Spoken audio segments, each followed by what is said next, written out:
اعوذ باللہ من الشیطان الرجیم، بسم اللہ الرحمن الرحیم۔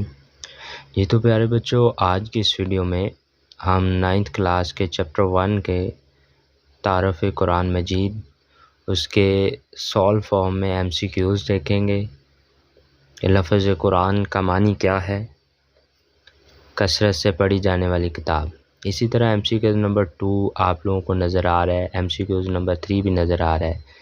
اس طرح پوری بک کی ویڈیو بنا کر چینل کے اوپر اپلوڈ کر دی گئی ہے، تو کسی بھی قسم کی آپ لوگوں کو ہیلپنگ سلوشنز کی ضرورت ہو تو آپ ویڈیو کے کمنٹ باکس میں کمنٹ کریں، تو انشاءاللہ جلد ہی وہ ویڈیو بنا کر اپلوڈ کر دی جائے گی۔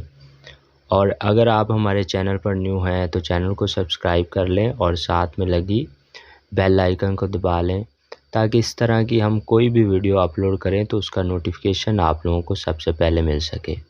تو ویڈیو کو دوستوں کے ساتھ شیئر بھی کیا کریں تاکہ اس سے ان کا بھی بھلا ہو جائے، آسانی سے ان کے بیٹا جی اسکرین شاٹ لیں اور آپ اچھے سے یاد کر لیں۔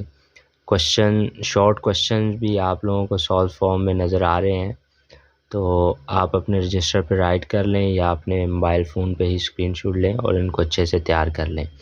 اور زیادہ تر بیٹا جی اس دفعہ چانس ہوں گے کہ جو ایکسرسائز کے اندر شارٹ کوشچنز ہیں پیپر انہی میں سے ہی بنے گا ایگزامینر، کیونکہ پہلی دفعہ ہے، بک چینج ہوئی ہے، نیو بک ہے، تو اس لیے زیادہ چانس یہی ہے کہ 100% چانس ہے کہ یہی کوشچنز رپیٹ ہوں گے۔ لیکن ویڈیو کے لاسٹ پہ میں نے جو اضافی کوشچنز بھی اس چیپٹرز کے اندر سے جتنے بنتے ہیں وہ بھی میں نے اپلوڈ کیے ہیں، ویڈیو کے اندر آپ لوگوں کو نظر آئیں گے لاسٹ پہ ویڈیو پہ، تو اس لیے ان کو بھی تیار کر لیجئے گا اچھے سے۔ تو بیٹا جی آسان بک ہے، اچھے وے میں آپ لوگ زیادہ سے زیادہ نمبر لے سکتے ہیں۔ تھوڑی سی تیاری اپنے ریدم بنائیں، روٹین بنائیں، روز کا صبح فرسٹ ٹائم فجر کی نماز پڑھیں اور تب سلامیات اور ترجمۃ القرآن کو ٹائم دیا کریں، تو انشاءاللہ آپ لوگوں کی تیاری اچھی ہو جائے گی۔ اوکے، اللہ حافظ بیٹا جی، دعاؤں میں یاد رکھیے گا اور اپنا خیال رکھیے گا۔ اللہ حافظ۔